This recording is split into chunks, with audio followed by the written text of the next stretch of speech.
Ya, halo. Oh, halo Kak. Terima kasih kamu sudah datang hari ini. Bagaimana posisi kamu duduk, sudah nyaman? Iya Kak, sudah nyaman. Ya. Gimana kabar kamu hari ini? Baik-baik saja. Kamu tahu nggak? Aku hari ini tuh senang kamu datang ke sini. Aku tahu sebenarnya kamu butuh keberanian buat ngobrol sama orang lain tentang hal-hal yang lagi kamu rasakan. Tapi sebelumnya aku mau ingatin kamu, semua yang kita bicarakan, semua yang kita obrolin di sini, semuanya aman.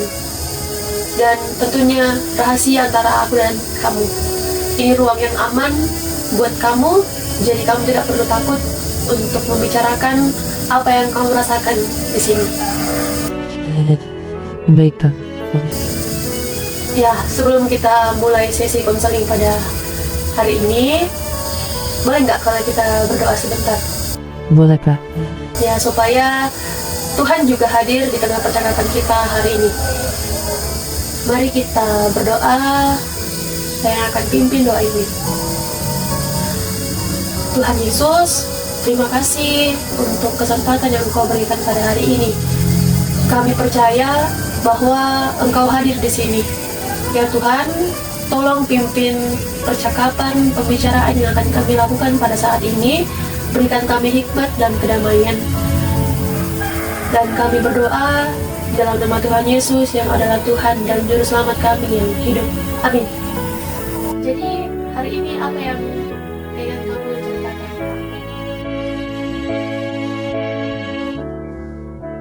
Sebenarnya Kak, Bapak dan Mama saya bercerai Kak. Sudah hampir 6 bulan. Terima kasih ya udah mau cerita sama aku. Aku bisa merasakan apa yang kamu rasakan saat ini, apa yang kamu alami. Aku bisa bayangin, itu pasti gak mudah buat kamu. Tapi boleh gak kamu cerita lebih lanjut gimana perasaan apa yang kamu alami saat ini? Saya sebenarnya saya bingung Kak. Rasanya kayak hidup saya tiba-tiba berantakan. Saya tidak mengerti kenapa mereka harus bercerai, dan sekarang rasanya saya kayak tidak punya keluarga yang utuh lagi.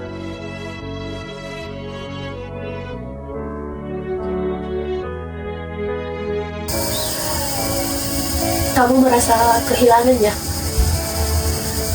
Kehilangan keluarga yang dulunya kamu rasain utuh, satu, tapi sekarang sudah tidak lagi. Iya Kak. Dan yang bikin sakit itu rasanya Bapak sama Mama lebih sibuk sama urusan mereka sendiri. Saya kayak diabaikan begitu. Bapak yang posisinya di Kalimantan bekerja, dia jarang sekali bisa telepon sama saya. Kemudian Mama juga walau tinggal di rumah tapi sibuk kerja terus.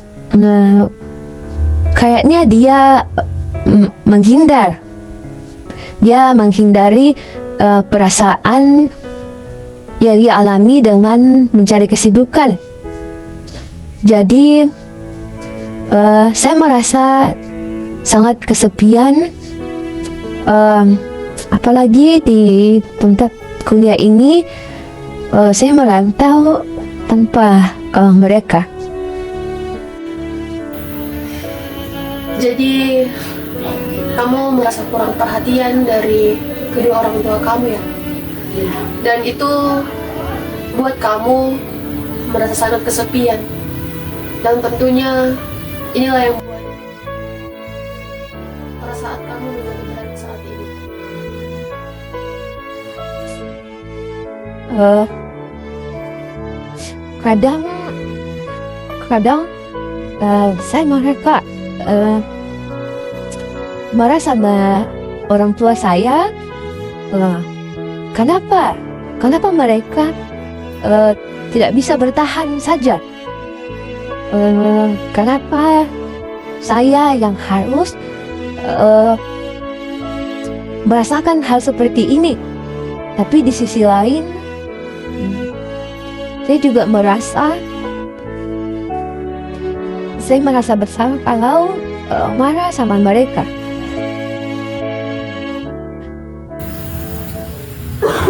Ya rasanya kamu itu kayak merasakan perasaan yang campur aduk. Ada yang perasaanmu yang marah, ada sedih, ada juga rasa bersalah kepada orang tuamu.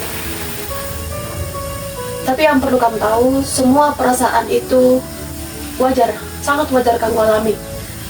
Gak ada yang salah dengan apa yang kamu rasakan pada saat ini. Coba kamu ceritakan kepadaku, dari semua perasaan yang kamu rasakan saat ini, apa perasaan yang paling berat buat kamu alami saat ini? Yang paling berat, kayaknya saya belum bisa menerima kenyataan ini. Di kepala saya masih berharap orang tua saya mereka bisa kembali bersatu. Saya masih ingin sekali keluarga saya menjadi utuh lagi, layaknya seperti dulu. Tapi saya juga tahu itu kayaknya sudah tidak mungkin, dan itu yang bikin saya sangat frustasi. Kamu masih berharap bapak dan mama kamu bisa kembali bersama. Tapi di sisi lain, kamu tahu bahwa ini adalah kemungkinan yang sangat kecil. Menurut kamu, apa sih yang bikin kamu susah untuk terima kenyataan ini dalam hidupmu? Saya takut, Kak. Takut kalau saya menerima keadaan ini, berarti saya menyerah. Takut kalau saya move on atau melupakan, nanti saya kehilangan harapan untuk punya keluarga yang utuh lagi. Dan saya juga takut kalau perasaan kehilangan ini tidak akan pernah hilang dari hidup saya. Jadi, ada ketakutan dengan menerima kamu seperti kehilangan harapan dan harus terus hidup dengan perasaan yang sama. Ya, kamu tahu nggak, di dalam Alkitab ada banyak cerita tentang orang-orang yang mengalami kehilangan dan juga kesulitan. Tapi Tuhan itu nggak pernah melarang kita untuk bersedih atau bahkan kecewa. Bahkan dalam Alkitab kita pernah melihat, kita pernah membaca bahwa Tuhan Yesus sendiri pernah menangis. Tapi dia juga mengajarkan tentang harapan yang berbeda. Coba kita berdua sama-sama lihat dari sudut pandang yang berbeda ya. Menurutmu, apa sih yang sebenarnya kamu harapkan dari situasi ini? Yang maksud aku, di dalam hati kamu yang paling dalam, apa yang kamu butuhkan sekarang? Saya butuh rasa aman, Kak.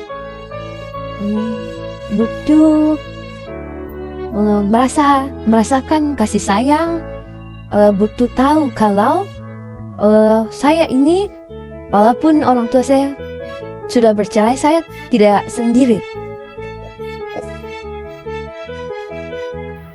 Itu kebutuhan yang sangat penting kamu butuhkan.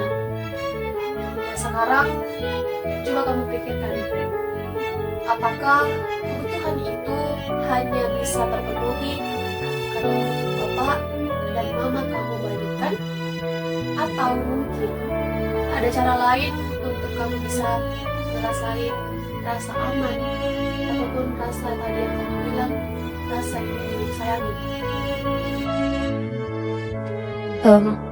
Maksudnya Kak, mungkin ada cara lain? Bagaimana?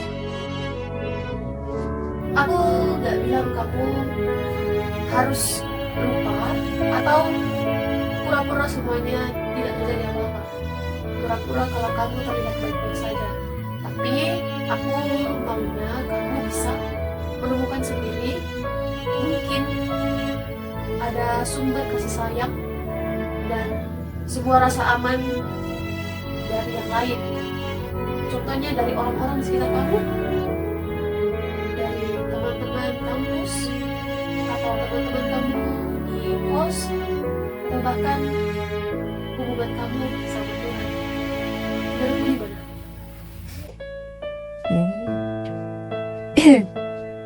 Sebenarnya ada Kak teman dekat yang bisa dibilang sahabat saya. Ya, dia sering mendengarkan cerita saya. Cuman saya merasa kayak tidak enak kalau terus-terusan curhat sama teman saya ini.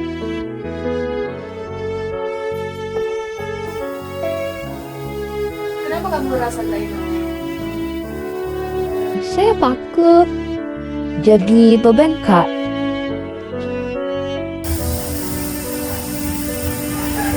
Kamu tahu nggak? Kadang dengan membuka diri dan berbagi beban, itu kita justru kasih kesempatan buat orang lain untuk melayani dan mengasihi kita. Itu juga bagian dari komunitas yang Tuhan sendiri rancang.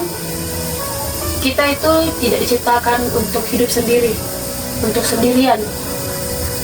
Dan yang lebih penting lagi, Tuhan sendiri berjanji seperti dalam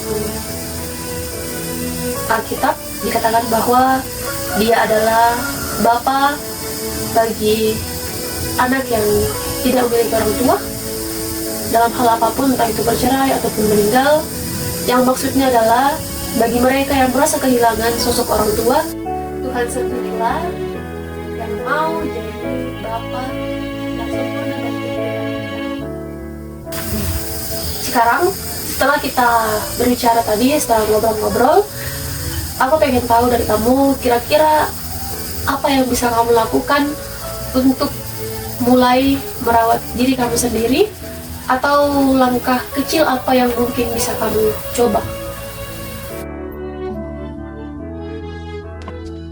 Mungkin saya bisa mulai lebih terbuka ke sahabat saya. Salah, bertanya Bek. Mungkin saya bisa mulai lebih terbuka ke sahabat saya, ya Kak. Dan mungkin saya juga perlu berbicara atau berbincang-bincang baik sama Mama. Saya bilang kalau saya butuh waktu lebih banyak sama dia. Wah, itu langkah yang sangat bagus. Kamu berani, kamu bisa berpikirkan sampai ke situ. Terus dari pikiran kamu yang tadi, bagaimana dengan hubunganmu sama Tuhan? Apa ada sesuatu yang pengen kamu lakukan untuk lebih dekat lagi sama Tuhan? Mungkin Kak, saya bisa mulai baca Alkitab lagi dan berdoa. Sejak Bapak sama Mama cerai, saya jadi jarang berdoa, Kak. Karena rasanya saya juga kecewa sama Tuhan. Terima kasih ya kamu sudah jujur sama aku. Tapi yang kamu alami itu adalah perasaan yang sangat wajar. Dan kamu tahu, Tuhan cukup besar untuk menerima kecewaan yang kamu alami. Kamu boleh jujur sama dia tentang apa yang kamu rasakan. Kamu harus tahu bahwa Tuhan itu tidak pernah pergi dari hidupmu. Tetapi justru dia maunya mendengar dan memeluk kamu di tengah semua perasaan dan kekecewaan yang kamu alami saat ini. Iya Kak, terima kasih.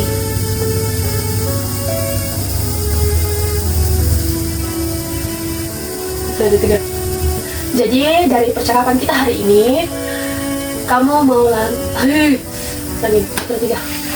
Jadi dari hasil obrolan kita pada saat ini, kamu mau ambil langkah apa dulu yang mungkin bisa kamu lakukan dalam hari-hari ke depan yang akan kamu lalui? Saya mau coba ngobrol atau bicara sama Mama dulu. Saya mau bilang kalau saya butuh perhatian dia, dan saya sangat ingin coba berdoa lagi meski saya tidak tahu harus mulai dari mana dulu. Oke, itu sudah langkah yang sangat baik yang kamu pikirkan. Kamu nggak perlu langsung ngelakuin hal yang sempurna. Bisa kamu mulai dari sesuatu yang kecil dulu. Kalau mau, dari pembicaraan kita pada saat ini, kita bisa tutup dengan doa, dan kamu boleh ngomong jujur dengan Tuhan apa yang kamu rasakan dan apa harapanmu untuk kehidupanmu ke depan bersama dengan kedua orang tua kamu. Boleh, Kak? Ya. Terima kasih hari ini ya. Kita mau berdoa untuk mengakhiri percakapan kita saat ini. Mari berdoa. Tuhan Yesus, kami sungguh berterima kasih untuk perjumpaan pada saat ini. Terima kasih karena Engkau sudah mendengarkan setiap tangisan, setiap pergumulan dari anak-Mu. Kami ya Tuhan membawa semua perasaan ini ke dalam tangan-Mu, ke dalam tangan pengasihan-Mu. Tolong ya Tuhan, kuatkan dan pimpin langkah-langkah kami yang akan kami ambil ke depannya. Jadilah Bapa yang sempurna, yang memberikan kasih yang tidak berkesudahan. Terima kasih Tuhan Yesus. Kami berdoa hanya dalam nama-Mu yang tunggal, Yesus Kristus. Amin. Amin. Ya, gimana perasaanmu saat ini? Perasaan saya saat ini, puji Tuhan, lega Kak. Rasanya ada harapan baru. Dan terima kasih Kak, sudah mau mendengarkan isi hati saya atau apa yang saya rasakan saat ini. Ya, terima kasih juga. Tapi kamu harus ingat ya bahwa proses ini itu bukan proses yang mudah, bukan proses yang cepat atau instan. Akan ada hari yang baik dan hari yang justru lebih berat dari sekarang. Tapi ingat, kamu tidak sendirian. Kalau kamu butuh ngobrol lagi, aku di sini. Dan yang paling penting, kamu harus tanamkan dalam dirimu bahwa Tuhan selalu ada untuk kamu. Lewat doa yang kamu panjatkan, lewat setiap seruan yang kamu berikan kepadanya. Ya Kak, terima kasih untuk waktunya. Kakak sudah mendengarkan isi hati saya. Terima kasih.